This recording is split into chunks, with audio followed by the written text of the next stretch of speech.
pledge allegiance to the flag of the United States of America and to the republic for which it stands, one nation, under God, indivisible, with liberty and justice for all. I salute the flag of the state of New Mexico and as the symbol of perfect friendship among united cultures. We'll now turn the time over to Commissioner Cordova for the invocation. Heavenly Father, we come before you today grateful for all the blessings you have provided each of us. We are thankful you have brought each of us here to serve the greater good of our community and each other. We pray for your guidance and wisdom as we work on issues meaningful to the health, safety, and prosperity of others. We pray you continue to bless our public service men and women with courage and health as they continually give of themselves. I pray you help guide us as we work on local issues and make decisions without judgment and maintain the focus of the betterment of others. We pray for our nation, our world, our local community, and each other. We ask this in your name. Amen. Amen. County Manager. Good morning, Commissioners. Good morning to those who are in the audience this morning. We'll begin with public comments, announcements. I haven't received any written comments or announcements. Are there any from the audience this morning?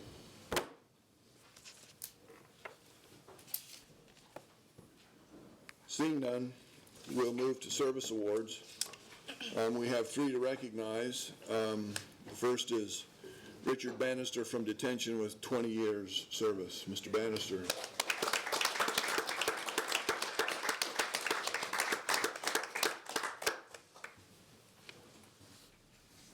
you very much. I didn't know his name was Richard.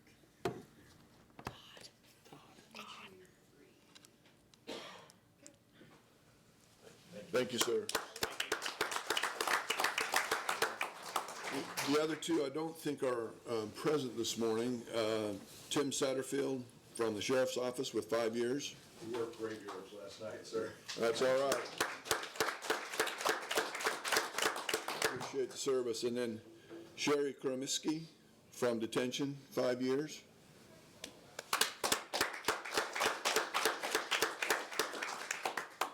All right. We appreciate the service and the opportunity to recognize these milestones in their service to the county. Next, we have the presentation from Mr. Bowers from Carr, Riggs, and Ingram, and we'll look at approving R-2217, acceptance of the final audit. How are y'all this morning? Good, how are you? I'm good. I'm gonna hand out just it's gonna kind of summarize our presentation here. I'm just gonna pass it on that way if you don't mind. Good command. And then so there should be there's the required communication and then the financial statement. Required communication goes. And then the financials are on the bottom. So all these things right here. Okay. If that works. Okay. Sure. Thanks a lot. Oh, there it is. Oh. Are they big? What does it say these? All right, we'll go ahead and get started. As you said, my name's AJ Bowers. I'm a partner with Carr, Riggs, and Ingram, and I oversee the audit for Eddy County. So I want to thank you guys for having us down here for, I think we've done 4 or 5 years now. So thank you guys for the continued support. We appreciate you coming. You're gonna hit the highlights, right? It's going to be quick. Okay, all right. Sure. All right, it's going to be pretty quick. This This is riveting, and we need to make sure that we do it. This one page is going to summarize everything we're going to cover. Okay, so we're going to cover, well, let me go backwards. See, I went too quick. No pressure. No, we're going to just we'll cover the timeline, we'll cover the audits, the financial statement highlights, and then just some value-added suggestions. This is a long process, so I thank you guys for that support. I want to thank Roberta and her team. We start really back in June and July, and it was submitted, the date of the auditor's report is November 30th, and it was released from the state auditor's office here last month, January 25th. So here we are doing the board presentation after it's all been finalized. As we kind of walk through the financials themselves, the independent auditor's report is unmodified opinion, so that's the best opinion you can get. It means the financial statements are fairly presented in accordance with GAAP, and we are able to substantiate all of that information.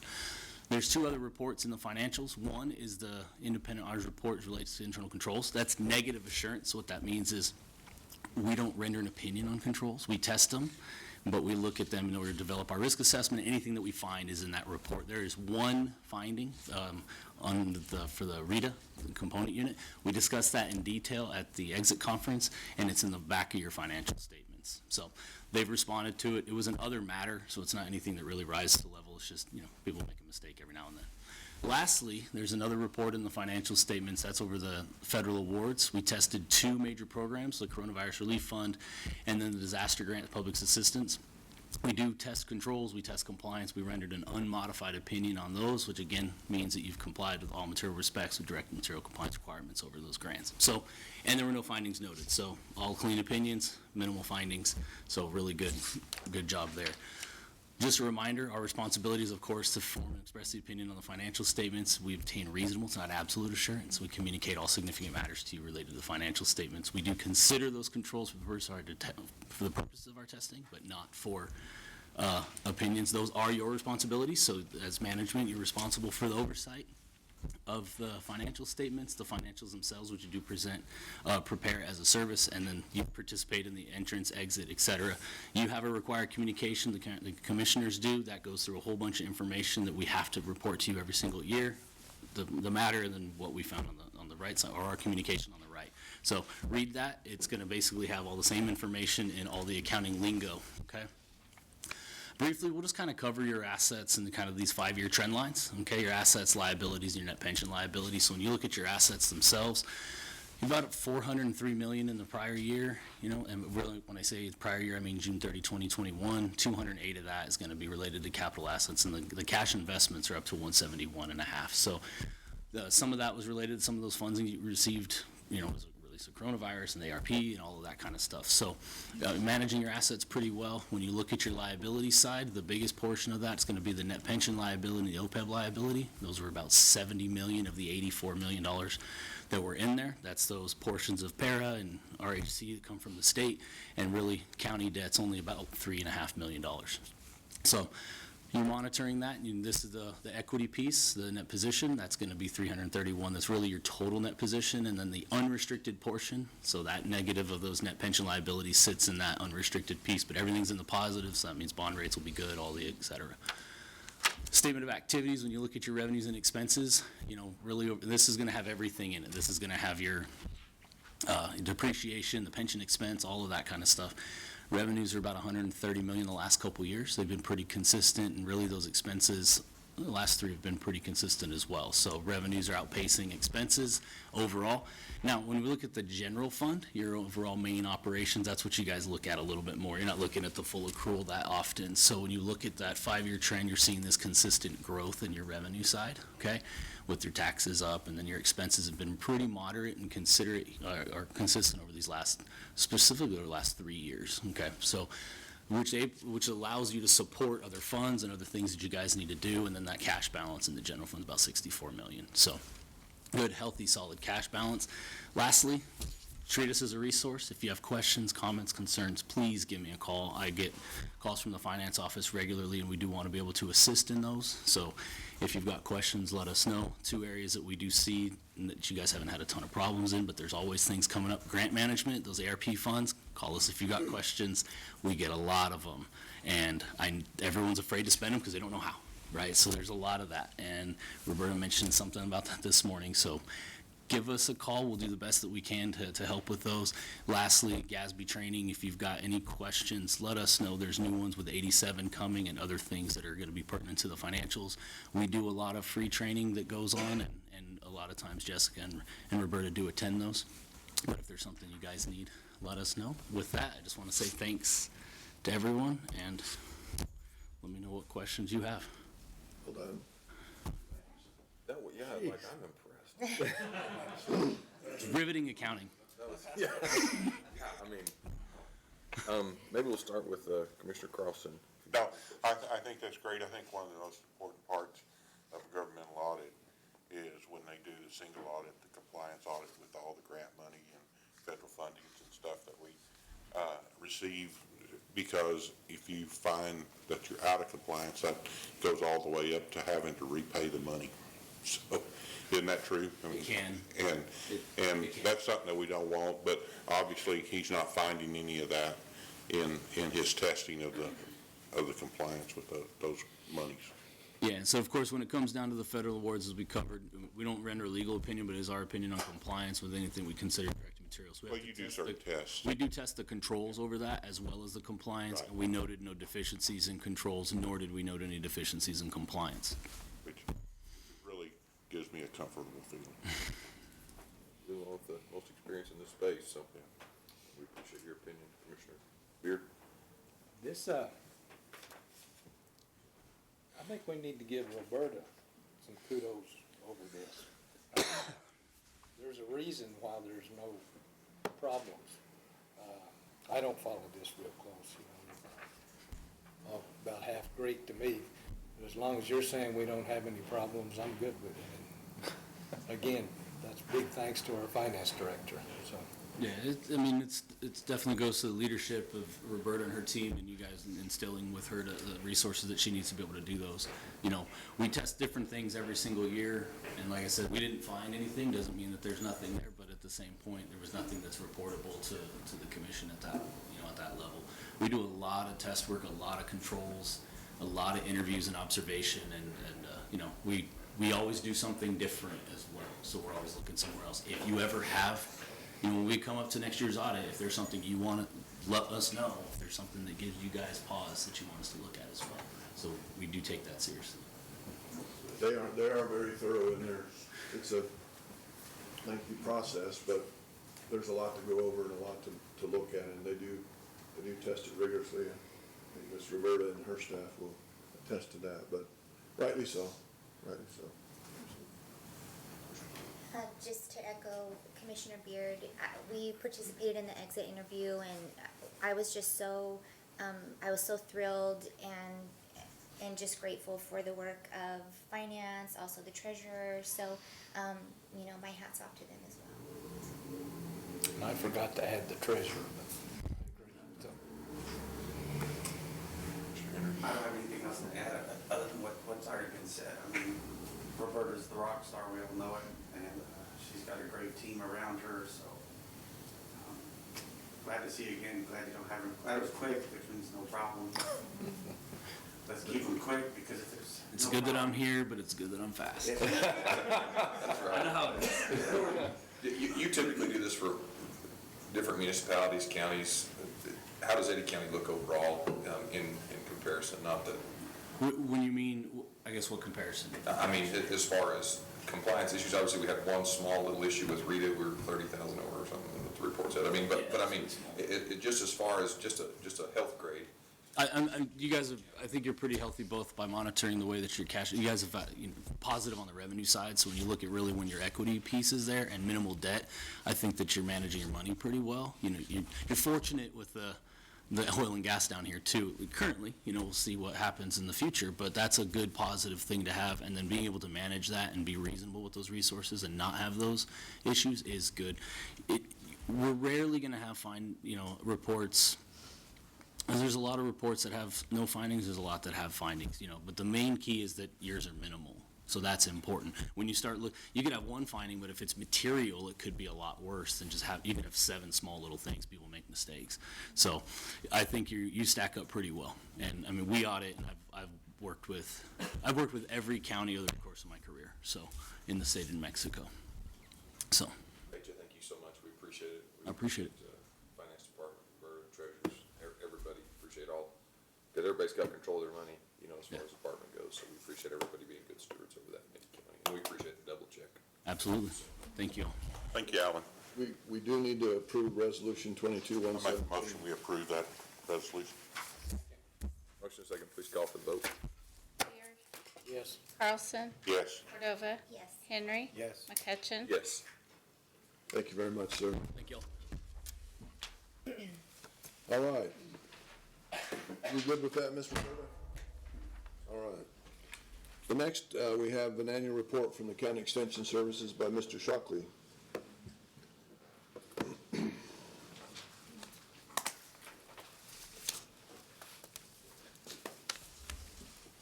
Good morning, Commissioners. Thank you again for letting us come in and give you a brief report on what we've done in the last year, kind of where we're headed from here. Obviously, I'll start with the highlight of national team from Eddy County win the National Parley Pro contest. I'm extremely proud of those kids, proud of all the work that they've done. It was a 4-year endeavor getting those kids there, and they represented Eddy County well. So really wanted to highlight that. I sent some package to you. One thing that I failed to mention in there, and one thing that I've been a part of the last 18 months, I've been a member of the New Mexico Ag Leadership Forum. I just finished a term on that where we've traveled the state. We went to 6 different locations within New Mexico, one being Eddy County here. Had Sheriff Cage actually visit us with us back in April. Took our concerns and stuff from producers in ag, oil, natural gas, reservations, things like that, kind of put it together, took a congregation to Washington, D.C., and presented some of that to our senators and representatives in Washington. So I'm just kind of coming off of that. I've still got one more trip with that group, as we will actually go explore international trade with the UK coming up in June and July. Those are not county funds. Fortunately, NMSU is funding that for me being a part of that group. So we're getting some extra dollars coming out of there. So we'll host one of those ag leadership seminars again in this coming April again. Will be a different group coming in. Hopefully we can have some people represented. Sheriff, I need to visit with you again. Glad you're here. Office staff, we are finally fully staffed. It took 1 year and 3 months to finally get us back to full staff, but we are full staff. I'm excited to introduce, I have with me today our new Family Consumer Science agent, Ms. Sandy Taylor, and our new Ag and Natural Resources agent, Mr. Yvonne Tejas. So they just came on board in October and November of this last year. They're getting started planning, programming, and things of that nature, and they're more than welcome to come up here shortly, and they can kind of give you an idea of what their future plans are. In the report, some of the highlights that I wanted to highlight, if you look on the first, I believe it's in that first page in the CES metrics there, something that I was kind of sort of noted this year was the in-kind contributions totaled about $42,000. That's extra money that we've generated to run the 4-H program outside of budgeted money and things of that nature, whether that's grant sources, fundraising, or other money that comes from NMSU that we have the capability to get part of. So the contact reporting, of course, these clientele contacts, now this is just my metrics. This did not include the other 2 agents that came on late. 74,000, a little over 74,000 contacts made. Seems like a rather large number, but the use of social media is astounding to the numbers of people that you can reach. And that stands true to just Facebook and social media. This just in January, I just completed contact reporting again. I was already over 20,000 that we had reached through January. So those numbers are going to come up. Of course, the grant funds, the $3,400 and what we request there, those are pretty small numbers in terms of grant funding, but those go to kind of benefit just our shooting sports program. They are specific grants for shooting sports that we look at. So as far as the 4-H enrollment and things of that, we're looking pretty good. Through COVID, which is kind of surprising, and we really expected kind of a downturn. We are not seeing that. We are staying pretty stable. I expect there to be somewhere between 270 to 300 kids enrolled by the end of March. We'll be running about 40 volunteers to help run that program. The biggest struggle we have right now is we had to transition to a new online enrollment. We're getting that figured out. The families are getting it figured out. So we're slowly getting there. And then from a 4-H program standpoint, very traditional program. We're still running a lot of livestock, the 4-H. Big shooting sports program. We're running about 65 to 70 kids right now in the shooting sports program, and it's growing every day as we speak. We'll probably be pushing 100. And, of course, we do leadership, public speaking, the parliamentary procedure. Ideally, the ideas around all of this, decision-making, problem-solving, communication skills that we're trying to build in our youth. So that's kind of what I have in a nutshell. If Sandy or Yvonne would like to visit, or if you guys have questions for them, they're more than welcome to come up, or questions for me. That's kind of where we're at.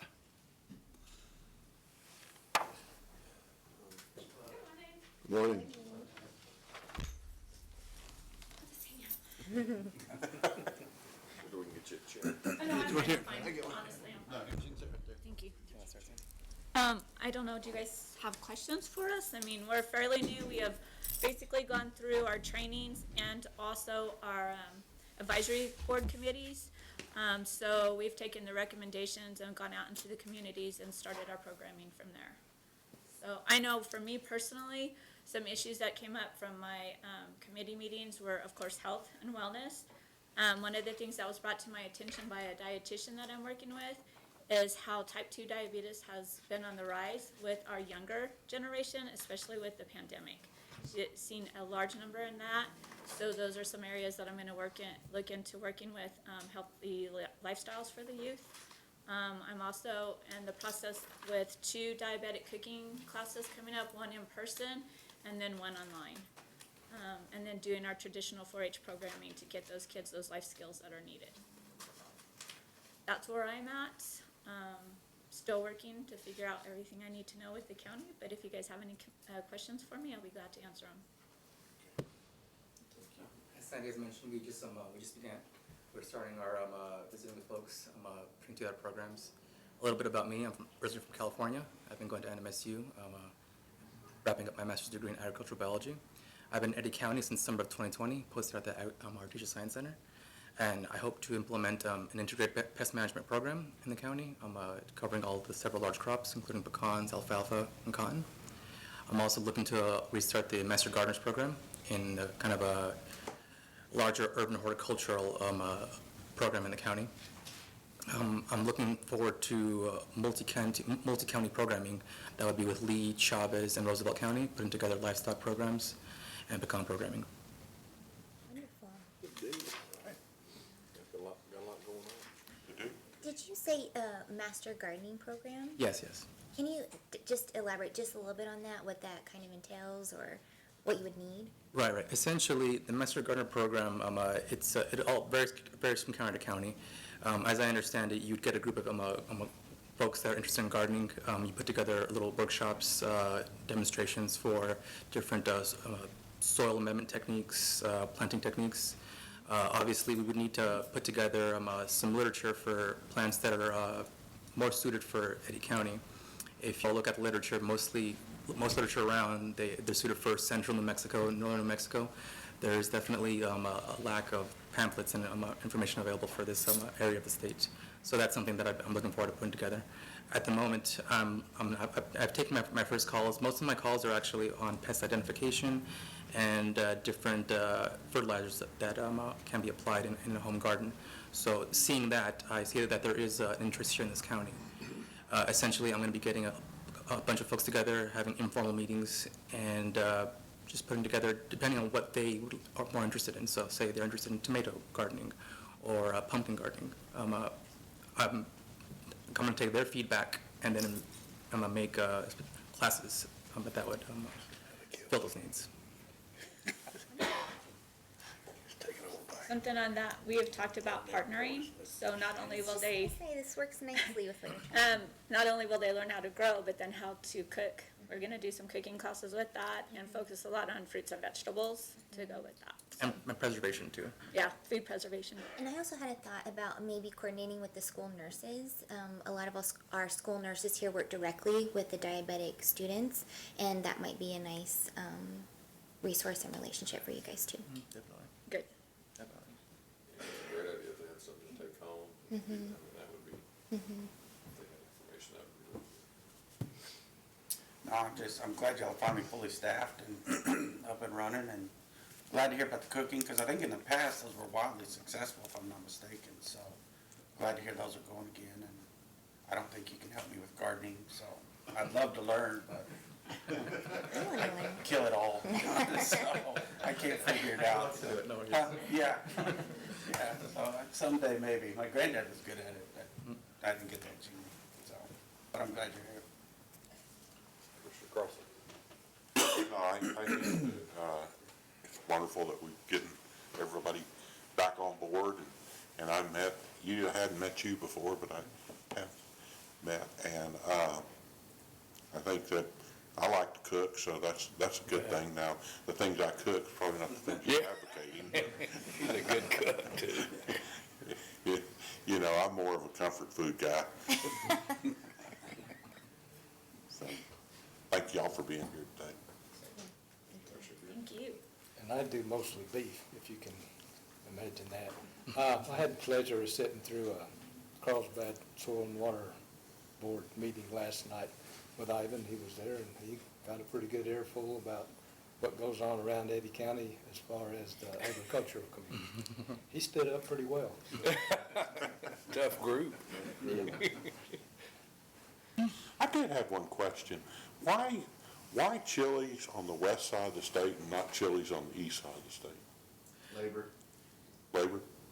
mostly the labor force that drives that was a big factor. It's very expensive to cultivate, yeah. Is it conducive to growing chilies in this area? Yeah, they used to grow chilies years ago. When I student taught here in '99, well, not here, in Artesia, and there was a lot of chili up there on the north end of the county then. But like I said, being able to get the labor and like I said, the cost-effective method of getting it out of the field, it just kind of drove it out from what I understood. Just this last season at the Artesia Science Center, we had a couple of chili plots. They did very, very well. They were really tasty. I would agree with Ms. Shockey that the labor would be an issue. I used to pick chilies, and it's a lot of work. Yeah. $5 a sack, and you earned every bit of your $5. But just right down here on, yeah, just right down here south of town in Black River, we used to pick chilies. So, I don't really have any questions. We appreciate 4-H. We appreciate the knowledge of agriculture going out to the younger generation.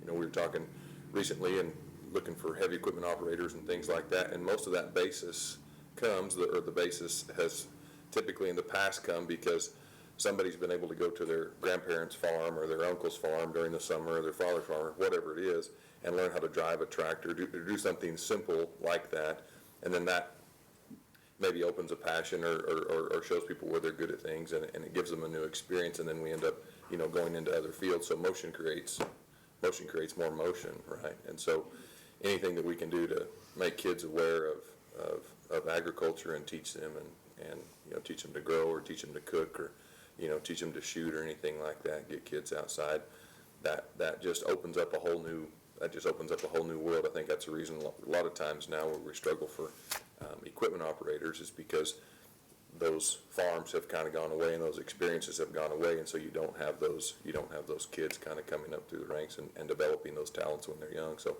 any talents that we can develop when we're young, we really appreciate you guys, and you have the support of the Eddy County Commission. So are most of these classes and stuff, is it here in Carlsbad, or they go in Artesia as well, or? For me? Yes, ma'am. I'm doing one in each. Okay. So the first diabetic class that I'm doing will be here in Carlsbad in April. Then in the fall, I'll do one in Artesia.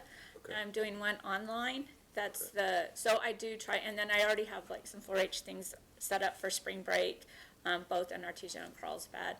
So I try and make sure it's all done equally throughout the county because all residents need to be served. Absolutely, and I think Commissioner Cordova's idea of getting with the schools and pairing that information up, that's really, it's a great idea. Yeah, schools are a little hard to get into in this county compared to what I've worked with in previous counties in my experience. But I know that just getting with the nurses and getting that information out. Like I said, with the cooking, that's something that I'm passionate about because it does go to our health. If we can cook at home versus going out to eat. Because I think I've stated this fact before, but 28% of our adults over the age of 25 do not know how to cook. The number one thing they Google on the internet. I would be in, just so we're clear, Commissioner Carlson is not, but I am there. They say the number one thing they Google on the internet to cook is how to scramble an egg. So, yeah, so if we can get those skills just so that I'm doing better than I thought. And I will start a school enrichment program actually as soon as I leave here Yeah. at Artesia's. We are back in schools now that COVID has released to let us back in. So we are doing some some ag. Yeah, I was gonna say, awareness in the anything schools that the and commission stuff. can do to open doors to get into schools, well, I think we're all Right. willing to do that. That's, Carlsbad School seems to be a little more difficult, to be honest with you, and I don't mean to call out people, it's just for some reason, I'm able to actually get a foot in the door with one of the science teachers at the junior high, but to get into an overall, for example, Artesia, I will be in all 13 or 14 fourth grade classrooms. For some reason, Carlsbad is just extremely difficult to access like that. I'm not sure exactly why. Loving, I have no issues getting into, with any kind of ag awareness type stuff. we've got a new school board, or a few new members of the school board, maybe reach out to them and kind of go down that avenue. And I think that's a good thing. I have some nursing contacts that I'd be happy to see if I can put you in touch Okay. with them. Okay, great.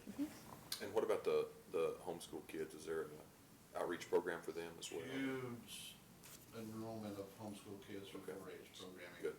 Actually, they utilize a ton of our curriculum resources. We have a full curriculum resource, anything from electrical to energy to mechanical to animal science, vet science. And we've had them contact us, we order that material, it comes in, it's free, we just have to pay shipping to get it here. They can utilize that curriculum, we send it back for them, again, it's paid shipping. That's really good. It's a great program, There's a lot more homeschool being enrolled daily, so Yes. I'm sure that yeah, will pick up. So that would be a good kind of joint venture with 4-H. absolutely. Anything else? Thank y'all for being here today. Appreciate you. Thank you. Thanks so much for your time. Certainly the recognition of the program noted in the brochure they have is a reflection of the quality of what's going on there, so thank you, everyone. Next item on the agenda is the presentation from the Eddy County Fair Board Association.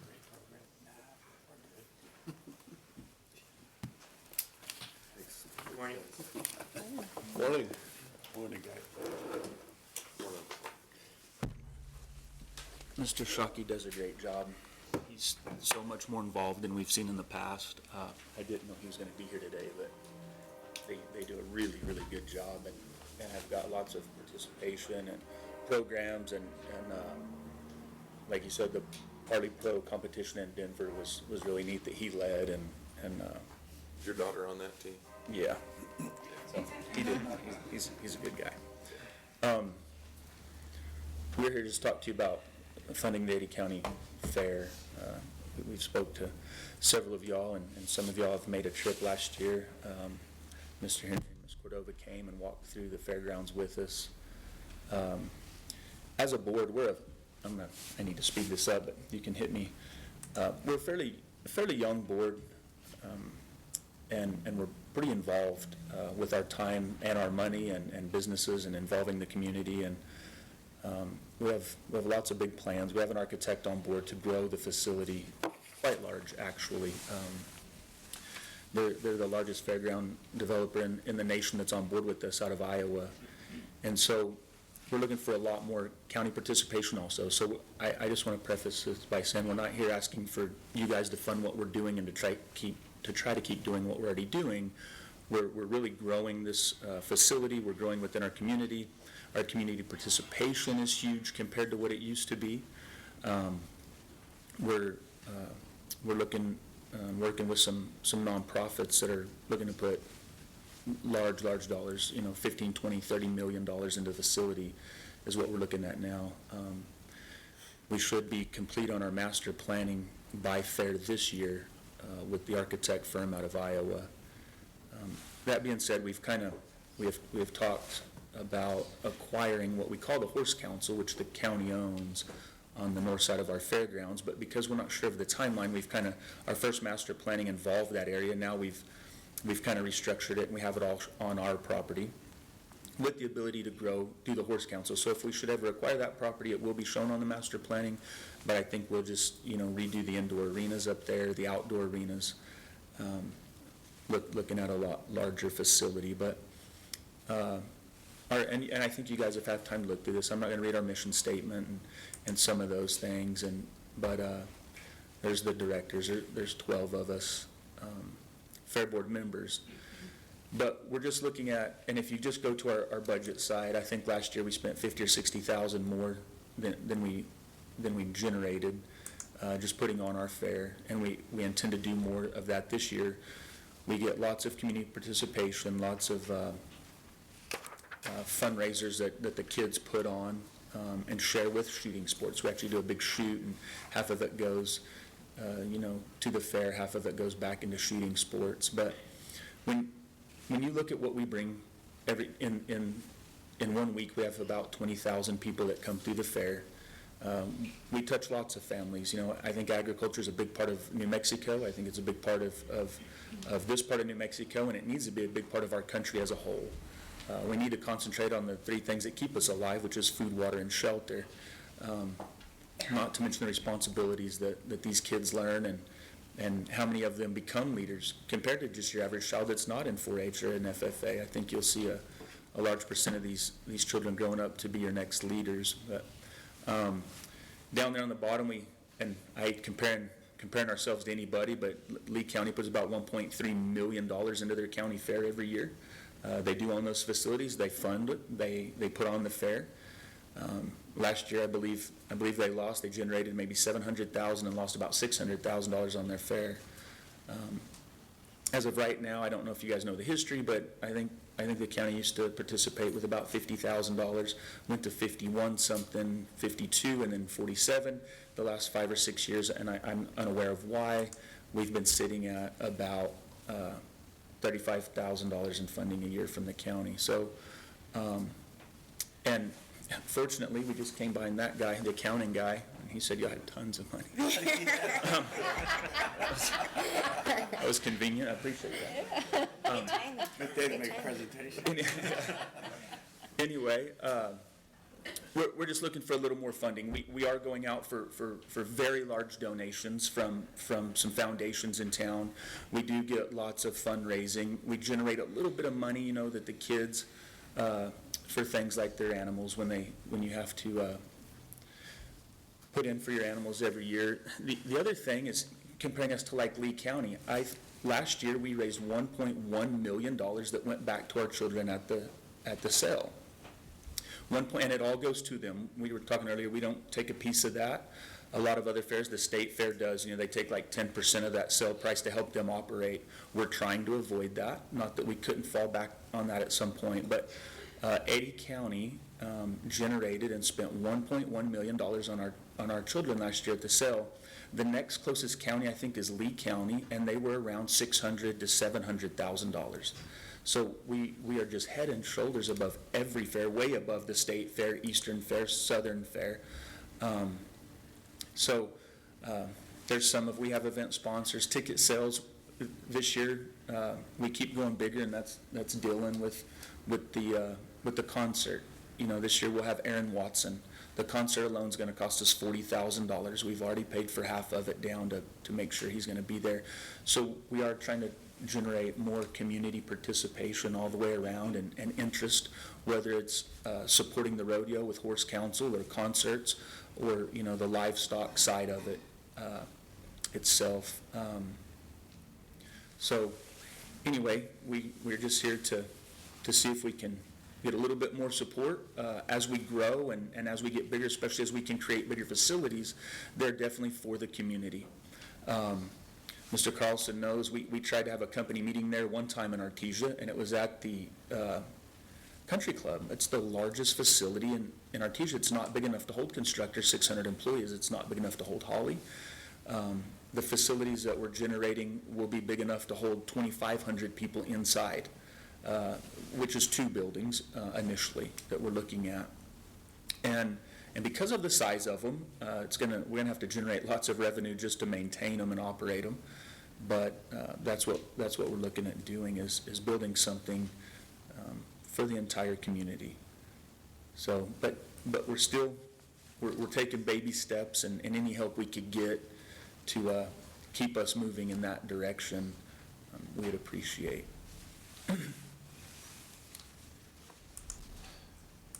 Yes, you want questions now? Yes, sir, if you have questions, we'd love them. Okay, maybe we'll start there. So, As you mentioned, the county has the property that the fairground sits on. No, sir, it has the property north of our property that the horse council stuff sits on it. It looks like one property, but the southern half is owned by the. So there are pieces there, but there are also pieces around the piece that the fair board owns, right? Yes, sir. So your desire would be to encompass or encumber all of that property to go with your master plan, right? Yes, sir, that is correct, and we've met with some county officials, we've met with Horse Council, and Horse Council operates that, but they're not really interested in operating the whole, so. But the fair board would be. Yes, sir, if we took that on and continued to grow on that north side, we would improve Horse Council's facilities, they would still operate the rodeo arenas, yes, sir. So if it's probably worth having a discussion about developing a memorandum of understanding or an operating agreement. We have something similar with the sheriff's posse, and I think from earlier discussions, I think the county would be very interested in having that dialogue with the fair board and looking at how to support your vision to accomplish that. I think, and not to put Commissioner Henry on the spot, but he's made comments in past commission meetings that most everything the county has is for sale, right? But I'll second that. the realtor. But how to most effectively support the fair board, what does that look like, right? Is that a journey over a period of years? I think what you're advocating is, would be widely received for the citizens in the county. And it's one of those things, if we can enhance the capabilities of, and the services in that area, it just starts to build on its own momentum, right? And Lee County's facilities have received a lot of attention over time and grown to what they are. I'm not sure about exactly how their journey occurred, but maybe that's a roadmap, right? It helps you envision what's possible here. Yes, sir. We think Eddy County has more to offer than Lee County. That's just goes without saying, right? Sorry, Lee County. But there are a lot of features here that aren't necessarily in Lee County, right? So I think we could entertain a discussion of what does the fair board see and how might that work, and develop some sort of a agreement or arrangement as to how to continue to support what's needed. Financial support, we provide financial support to lots of things, and understanding the needs and how they go is important as we work to budget monies for subsequent years. So if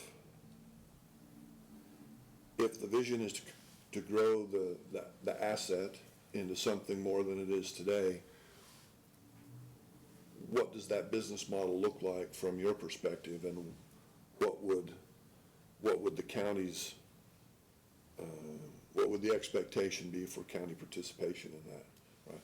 And so that's the balance that we'd need to consider and strike as to how to move this forward. I don't think anyone's not in favor of what you're proposing. The question is how to accomplish it.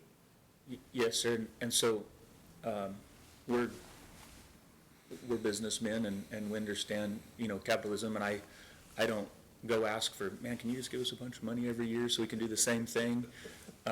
We are growing. We're growing a facility that's ultimately going to be so large that's not going to pay the electric bill. We have to generate revenue, the community, and there's so much community participation in what we do already.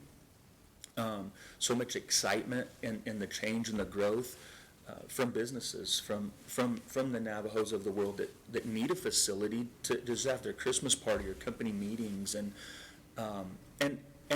making it where it can handle just a small group of people or weddings and things like that. So it has to generate its own revenue. I mean, this is going to be a large facility. It's going to take a lot of money to operate and maintain. So that's a very moving target. Right now, we are in its infancy of really trying to grow and get to where we can tear down what is a questionable show livestock barn and grow bigger. So as the future goes on,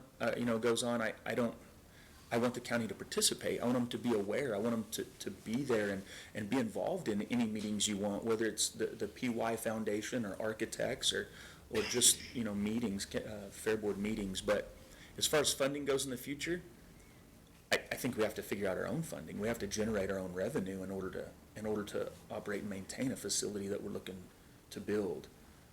But in the short term, How can we help you accomplish that? That's a conversation we need. Well, we had a meeting with, I believe his name is Mr. Fanning. It's been a year and a half ago or something like that, and we laid everything out on. We had the architect on the phone. We had Fair Board members. We had the plans, the phasing plans out there, and some initial rendering type stuff, and he was very excited and moving forward, and felt like he was going to go back and kind of get some stuff in motion and get back with us shortly. But I don't think he's here anymore. Is that correct? That kind of faded fast, so. He's retired and gone to Texas, so. Yep. If you can. So if we can resurrect what you have, we'll get it in the right hands. Yeah, if we had, I don't know if there's somebody took that position or place, and get that person involved, and somebody that is connected to what we do. We would love to have any participation. We would send out all of our, meeting notices, meeting minutes, conversations to anybody that would like to get involved in that, because I think the county could help promote, not necessarily financially, but just the county would, could promote and benefit from a facility that, when the state fair got shut down a couple of years ago, a couple of phone calls were made, and we were doing a replacement state fair show at Eddy County Fairgrounds like that in the facilities that we have now. And I don't know if you're familiar with them. I know the commissioners have walked through them, and they're questionable. I mean, they're definitely rough. And so, but everybody in the state showed up to show in Eddy County on very little notice. So those are the things we're pulling off with the facilities we have now. I think the sky's the limit should we be able to continue to grow it and build the new facilities. And we are leaning heavily on some foundation money that are, at the moment, extremely excited about participating. Good. So, yes, sir. Do you have a number in mind of what you think, operational-wise, that would be beneficial? Well, I was asked that before, and I said, Lee County participates at 1.3, so that seems reasonable. And that is the same reaction I got last time. But bless your heart. If we could push this year up closer to 100,000 versus the 35 that we are, and there's the history right there. In 2010 we were at 50 and 52 and 14, and again, I don't know that we're necessarily asking for just a yearly commitment, and I know that'd be nerve-wracking for me as budgeting, because you never know in this area of commodities what your budget's going to be year to year. That being said, I don't mind coming and visiting with you year to year, and we can make up a number every year. But we would love to see that pushed up towards that. We're just trying to get over this hump of getting our master planning done and getting the fundraising in motion to continue. And last year alone, we did about $150,000 worth of improvements last year with the help of Navajo, and the help of 12 Fair Board members and all the 4-H families and FFA families. We had a lot of donation, but there were kids out there with shovels and picks putting in new RV spaces and upgrading them, not just for us, but so businesses that had an influx like Navajo of RV guys, they could have somewhere to keep them for a little while they grew their businesses within our county. And they're probably a pretty good, tax provider for the county, and we're doing our part to allow them to grow so that they can grow within our county, so. Well, I just wanted to say, I had the pleasure of meeting with you guys over the summer at the fair. It was really one of the highlights of my commission year last year. I loved it. I was so impressed by the kids, the young adults that took us around. I've talked about it many times on commission. I also have talked about the facilities and how from a health care standpoint, I was like, oh my goodness, this insulation falling down on everybody. The fact that you are pulling off that we're the number one, Eddy County Fair was the number one revenue of fairs in the state of New Mexico of $1.1 million off of a $35,000 budget and fundraising is very respectable to me. And I think that, I said this before, I think that, encouraging the youth, encouraging this program, working closely with 4-H, I can just see that this is something that we should be doing as a county, encouraging these programs and just nurturing the youth. And I feel that you should have a facility that reflects that. So, I'm very interested to see, what the county can do to help with that. And I think it's worth a conversation. It kind of feels like we're having, tell me I'm wrong if I am, two separate conversations here, right? On one side, we want y'all to have the facility, we want y'all to, like you said, I'll sell everything if I could. I mean, I like to sell things. Ask my wife, I sold our house out from under her, and she's still reminds me, whatever. But it makes sense for y'all. The less government control we have there, the more y'all are able to do things. We've learned that through this corona. We would love to have that facility for y'all. What I'm looking at here is this is your projections for this upcoming fair, is that correct? What did it cost? I know, Dylan, you told me, just to get the fair ready for last year. It was a big number, wasn't it? Before the fair even starts? Yeah, before the fair even started. Which we did a lot last year with our RV park, but we were in 130 before the fair even started last year. Yeah. Up there, like, we have $11,000 just for repairs and maintenance. We will spend every dollar of that, if not more, just because our facilities are in such bad shape right now. It costs a lot just to get everything decent enough to host as big of a fair as we put on and what we have. Right, and that's not monetizing donated help with all the kids at Picks and Shovels. So Right. That's not monetizing. No, we don't put. So I mean, you've got the facility discussion that we'd love to have, and I agree 100%. We've got to have that discussion, because I sat in the building that the insulation fell 4 nights of that time, of that fair, trying to sell real estate. Go figure, right? But, so there's desperate needs there. The second part of the discussion, which I kind of look like today, and that 50,000 pretty much goes to, is just putting on the fair. And so to me, one way to help is if we could help with these monies, it obviously puts more money in your pocket to start what y'all overall want to do, which is continue to grow the facility and not have to waste is the wrong word, not spend all your money just to put on the fair. Yes, sir. Is that And correct? it is two totally different discussions. I only talk about the growth in the building, and, well, part of the architect stuff is actually dollars that are coming out now, but I'm just giving you a vision to say, because I don't want to just ask for money to ask for money. Can I have money and do the same thing we've always done? I just wanted to show you that we're really pushing forward as a group, as a community, to grow this facility, and we are asking for more money. This is just to maintain the fair, keep the fair going and maintain the fair, but as a whole, we are trying to grow as well, and hopefully we'll generate our own revenue more so every year. Because y'all lost 50,000 last year-ish, you said. We're looking at, I guess, about 100,000 lost this year, Yes, just with your current budget. yes, sir. And like I said, So I think that's where we could focus very easily, quicker. And obviously, we've got long-range work that, I mean, that's gonna take a lot of work to get those facilities in your hand. This is a lot quicker to fix, a lot easier to fix, as long as everyone's on the same page. Money's easy, right? It is what it is, but I'd be interested in helping, in helping move this a lot faster, so that you're not depleting all your monies. I wanna make sure, as you said, when those sales happen, those kids get the money, because I know it costs them a lot of money to do it, and a lot of those kids use that for college education and everything else. And so we want to make sure we keep their monies whole and we're not taking away from them. So I think this is a much easier discussion, a much quicker discussion to help fix this side of the problem. And then a long range, we've got to figure out how we get those facilities to you. Totally different, separate discussion. It is, and I'm sidetracked, is also that blue building. I think we could utilize it and generate revenue there also, and it kind of sits there within that facility. But that is, because we had mentioned the rodeo, the indoor and outdoor arenas and facilities, but the blue building is also y'all's that I think we could utilize better than it's being utilized. Okay.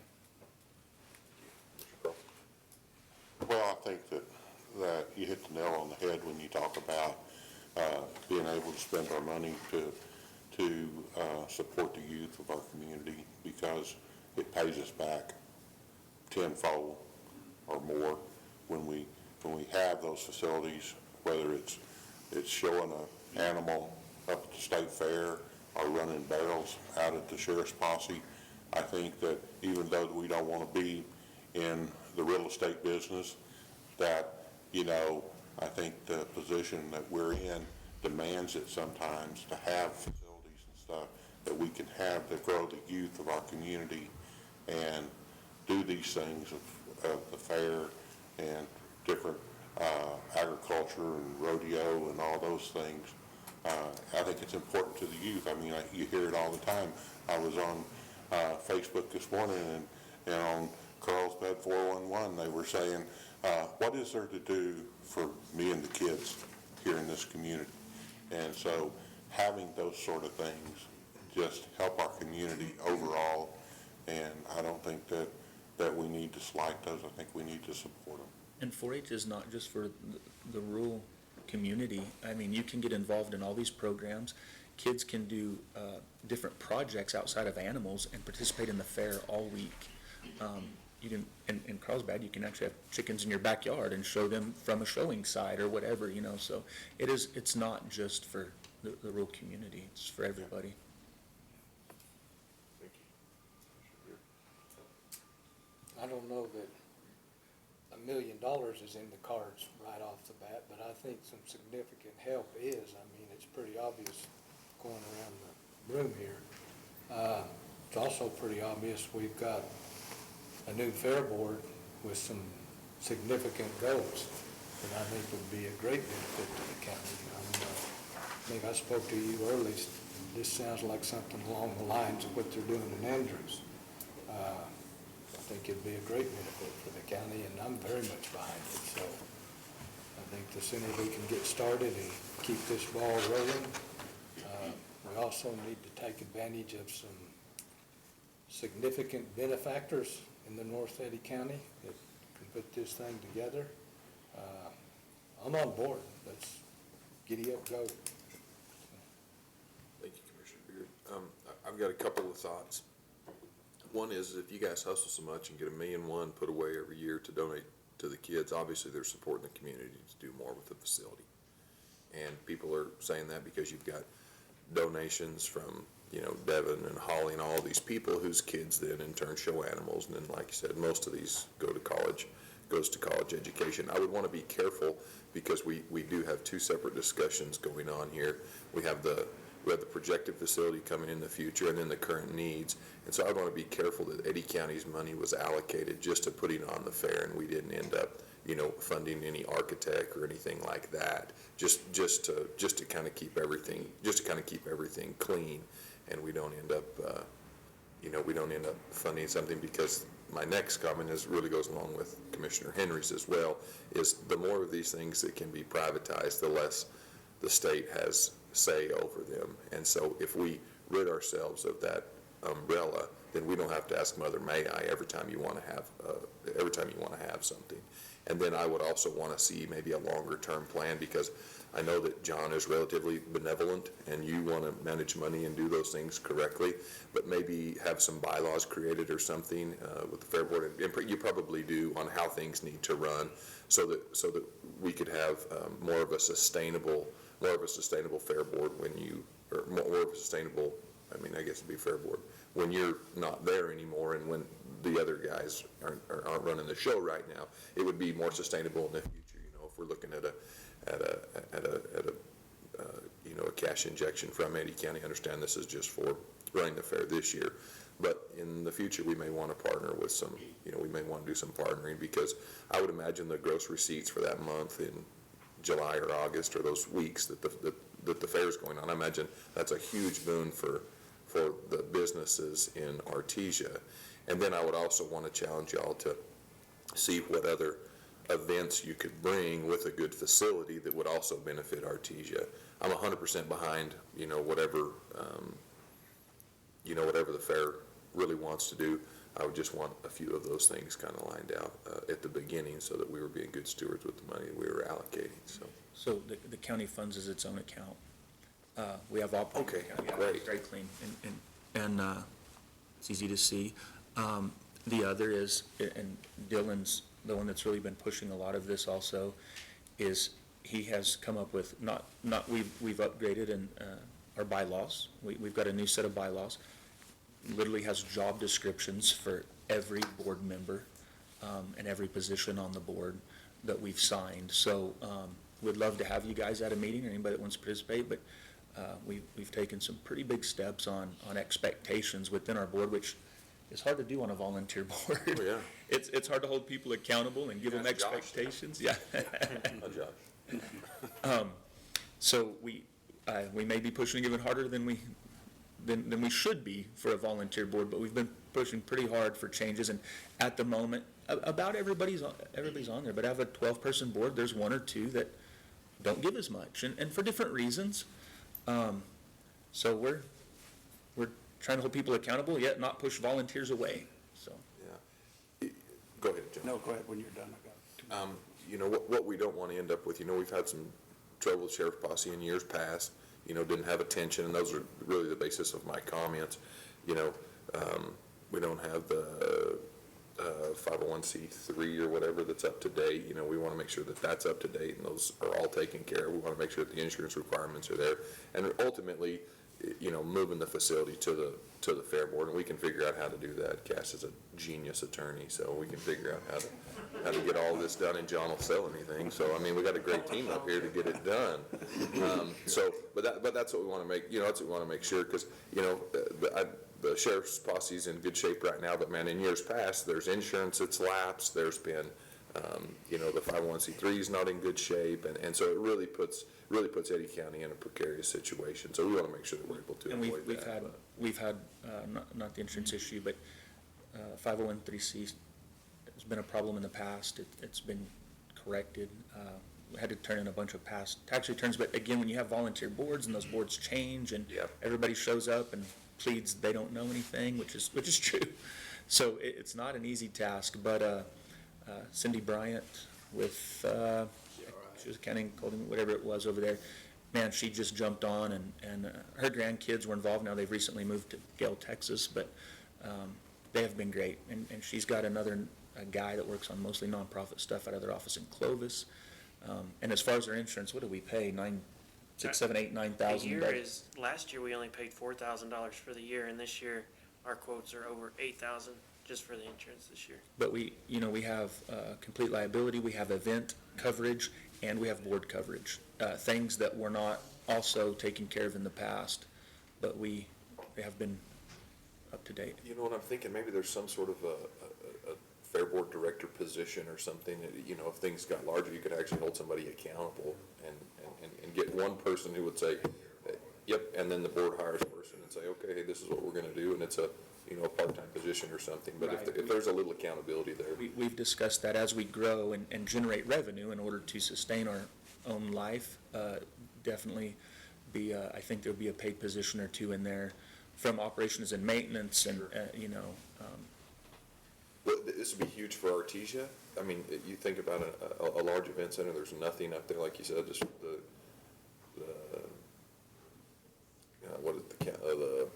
country club, there we go. The country club, yeah, it's really not very large. I think 400 is all they're supposed to hold, and that's when Navajo, they'll put big circus tents outside and try to do an indoor-outdoor but it needs to be a cleaner facility. I think you've got a great vision in the future, and Eddy County's committed in the short term to help to bring past good good success at the fair. So, sorry, John, hope you haven't forgot your questions. No, I haven't. Rambling. Two random quick questions. With the Lee County $600,000 loss, is that normal, or was that COVID, or is that a COVID environment? When they inject that much money, do they typically lose a bunch every year? It's just, they write it off? They do, but I don't know for sure. Okay. And I know back when I was with constructors, they also did a lot of work during the year. You know, they were constantly paving and building and adding on every year up there as well. And I think that is within the budget. So you say loss. I mean, some of it may be growing an asset, maintaining an asset, which is appreciating. I don't know for sure. Okay. The second part is I just want us to, when we're looking at this is a year over, I mean, we're making a commitment, not every year. We could still bring it back, but, I mean, the 50,000 that we used to give every year, y'all are gonna become dependent's the wrong word, but y'all are gonna start penciling that in. So we don't wanna put a number out there just cause we're flush with money today, as you heard. Right. We wanna make it realistic to where, you know, y'all can sort of depend on that. We can sort of understand that we're able to give that. Cause I would hate to give y'all an injection of hundreds of thousands, and then all of a sudden next year we're like, yeah, you get 30 grand. Right, and y'all have went from 52,000 down to 35,000, but as you know, we understand that, we understand that. I'm not saying the next board won't, but we're writing it down for them. Yeah. I don't know that the next board will understand that, but I mean, like I said, just for ourselves, we've generated 1.1 million, which is a huge growth over just the last few years. So we do completely understand, and because we're a moving target, we hope not to be dependent on any of it. We hope the county participates in the future because they want to participate in their county fair, but out of our budget, you know, we're not super dependent. Yeah, we want to make sure that we're properly budgeting and pushing in, but I think this is a number that has to change, and I think we all agree, but I want us to, when we're talking that number, remember, I don't want to shortchange y'all later just because we feel good today, so, and make sure y'all are comfortable, so. All right, I think we're good, huh? Yeah. All right, thank you guys so much for the presentation. Thank y'all, we appreciate it. Thanks for coming, gentlemen. Thank you very much. Thank you.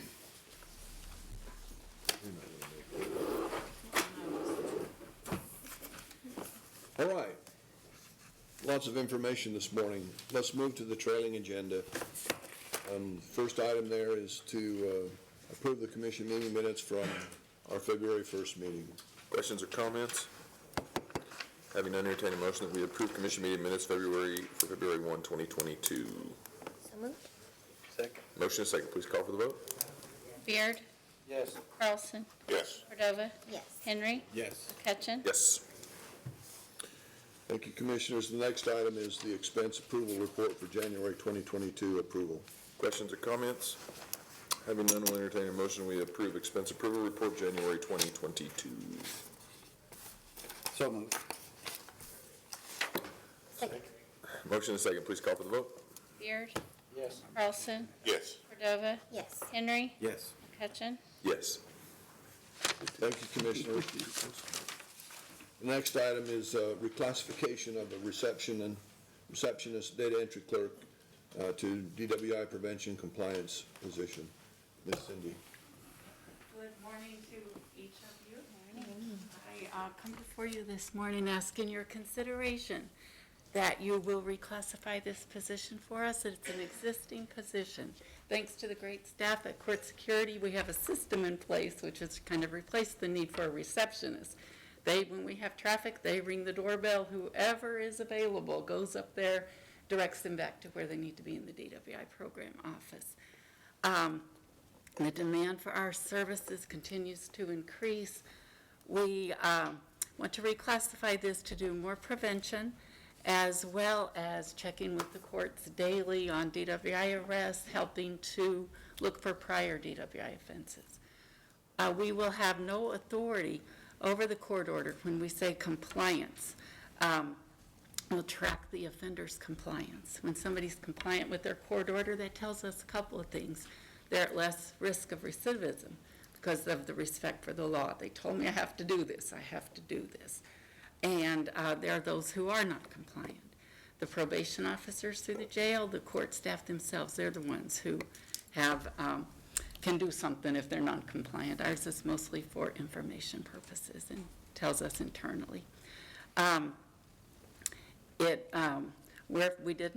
We're not successful in filling that treatment position. We had one qualified applicant, they withdrew their application. And more of my time, more of Deborah, my assistant coordinator's time needs to go through for clinical services versus prevention. So I ask your consideration of this request, and I stand for any questions. Questions or comments for? I mean, so are we talking about the same salary level? It's an increase in salary level. This fiscal year, it would be a budget impact of $6,712.95. Overall difference for a whole year is $22,233.13. And with that empty position in treatment, we have the money available. Okay. All right. Entertain a motion that we approve the reclassification of the receptionist/data entry clerk to DWI prevention compliance position. So moved. Second. Motion second, please call the vote. Beard. Yes. Carlson. Here. Cordova. Yes. Henry. Yes. McCutcheon. Yes. Does that qualify as a Well, here. here? Is that like a here, like a, okay, this is more of a parliament, Hey, this is more of a parliament procedure Mrs. here. Anderson's third grade class. Yeah. Present. Truly appreciate Flashback. your support. Thank you. They were always wishing I weren't when I was in. Oh, thank you, Miss Cindy. Next item is to set a meeting to approve the canvass of the Artesia municipal election. And Clerk Rosbrom to do. What do you want? Oh, 8, 9, 10? 8, March? 9, 10, something like that. Any of those days will work. No sooner than 6, no later than 10, very specific timeline, so. So March 8th, 9th, or 10th is a Tuesday, Wednesday, Thursday after the Artesia municipal election. Correct. And we need a quorum. You just tell me It's when. just approving the canvas. They, before they've done their own, but when they passed the new law, which has been, and it came into effect 2019, I believe. Artesia did not join with everybody else on the regular local election, which we had in November. So they're having their own. So you guys approve that canvas, and you will approve this one. Okay. Yeah, I think, and it's March, what day? We want to do it Tuesday? Or March we 8th. can't. You can do it Tuesday, Wednesday, Thursday. So the 8th, 9th, or 10th. Yeah, we'll just do it the 8th at 8:30. Is Okay. that fine with everybody? I'm fine. 8th at 8:30. And that'll be a Tuesday? Yes, Yeah. sir. Tuesday. Perfect. The 8th at 8:30. So I'll entertain a motion that we set the canvass of Artesia municipal election for March 8 at 8:30 a.m. So moved. Motion and a second. Please call for the vote. Beard, Yes. Carlson, Yes. Cordova, Yes. Henry, Yes. McCutcheon. Yes. Thank you, Commissioners. The next item on the agenda is the resolution and agreement consent portion of the agenda. There are several resolutions and agreements in there, and I don't know if there are any that you want to pull to discuss. Any items to pull or discuss in the resolutions or agreements? I'd like to look a little closer at 3 and 4, have some discussion. Okay, entertain a motion that we approve Which, I don't which wanna- 3 and 4? What does that mean? Under I was resolution, gonna pull up Resolutions. 22 and 23 is what Okay. they are. I don't necessarily want to, I know there's a lot of people listening today online because they text me. I just want to make sure they're aware that A 22-15, the MOU between the Eddy County Shooting Range is within those agreements.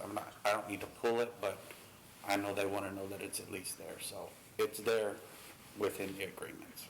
Okay, perfect. So we'll entertain a motion that we approve the resolution agreement consent agenda as presented, pulling items R 2222 and R 2223. So moved. Second. Motion is second. Please call for the vote. Beard, Yes. Carlson, Yes. Cordova, Yes. Henry, Yes. McCutcheon. Yes. Commissioner Beard, those items have been pulled.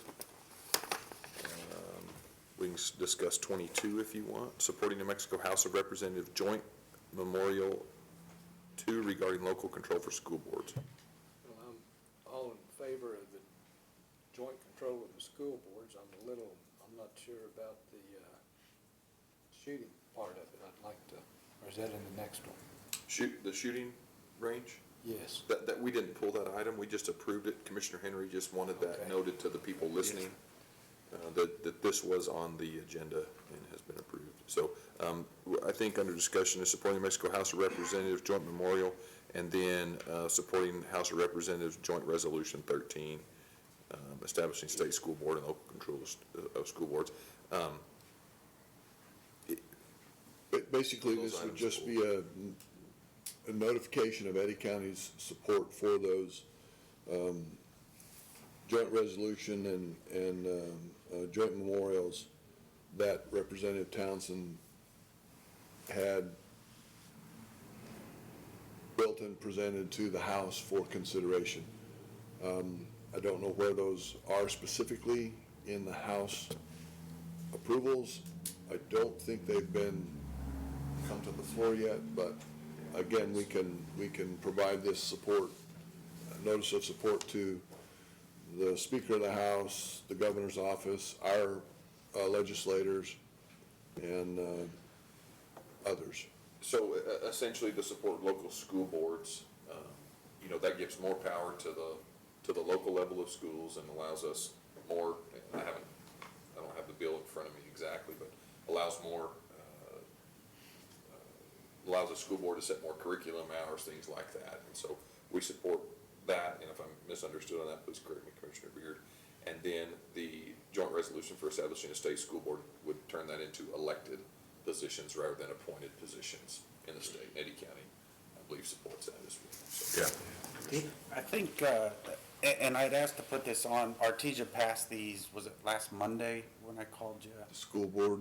The school board in Artesia passed these. This is in support of them. You're exactly right. I mean, the R-2223, this is how New Mexico apparently used to run, and then we switched to the public education department.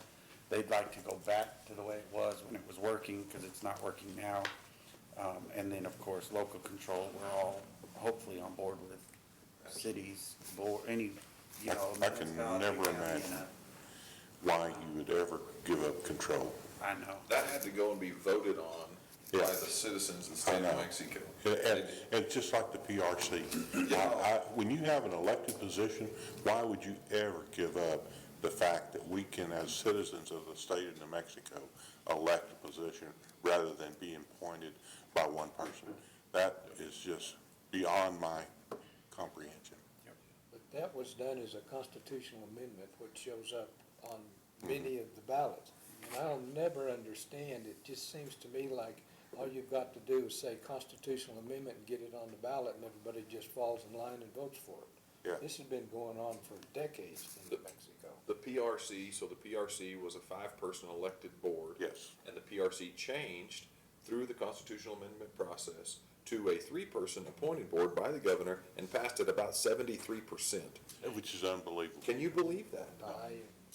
I was in the 27%, just so we're clear. Me too. I wanted to keep that, but the 73% of New Mexico voted to change the PRC, and I would assume the school board thing, and now we can see that we're 50th in the state. So the good thing about all the county commissioners up here is you guys can fire us. Yeah. We need to keep that, and we need to keep that same principle all through the state office, so. And I don't know how it got on the ballot to start with, but I know there's gonna be a lot of folks in Santa Fe that are going to oppose getting this on the ballot. Oh, To yes. switch it back, so I don't know if that's doable. It seems like once these things get done, they never get corrected. Yeah. The good thing about it is, we can't control that part of it, but we can lend our support to having what we think is right. Yeah, absolutely. If nothing else, I'd like to see this get to the point that there is a recorded vote on who supports it and who does not in front of the next election, so. Yeah. Schools are kind of a big deal in this, Yeah, you know, we were talking just earlier in our meeting today about getting somebody into the school system and stuff that they need to talk to the school board. Yeah. But the school board doesn't have the authority to do anything about it. That's right. Yep. Yeah. Tragic. Chair, just for the point that the county manager brought up, this joint memorial is sitting in House Education Committee, and it has been since the 31st. It's not been scheduled. Oh, it's just gonna die. Yeah. It's not going anywhere. But we can But we still, can make a statement. we can make a statement from Eddy County to those legislators that, hey, pay attention. And I would add to join Commissioner McCutcheon, if there has ever been one of those constitutional amendments that I voted for, I don't remember it, so. Anytime you got somebody saying they can do a better job than you. And the elected officials. Yeah, that's Well, right. I'd like to make a motion that we approve and support writing this resolution on both issues. So the motion is to approve R 22-22 and R 22-23 in Yes. support of these. Yep. Second. Motion and a second. Please call for the vote. Beard, Yes. Carlson, Yes. Cordova, Yes. Henry, Yes. McCutcheon. Yes. Thank you, Commissioners. I have 3 copies of each resolution, and we need you to all sign all 3 copies, so I'll start that through here, and we'll collect them. Otherwise, Ms. Tara will, you know how she is. Yeah, we know how Tara is. She's sort of pedantic about those kinds of things. All right. While you're signing those, are we square? They had talked about some meeting they had to attend, possibly attend. We'd like to, but Do you want to, so Wrap it up. No, he was kidding. we're, Shoot, we can adjourn if you guys want.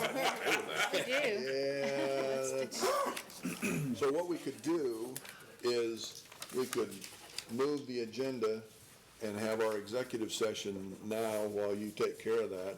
How long will you be? I doubt over 20 minutes. And we'll probably need 30 in the executive session, so would you, as the chairman and the commission, would you like to adjust the agenda to move into our executive session for 35 minutes? Well, what do we have? Can we approve the travel request consent agenda and then, well, I guess we have updates in there, don't we? Yeah. That'll take a while. Yeah.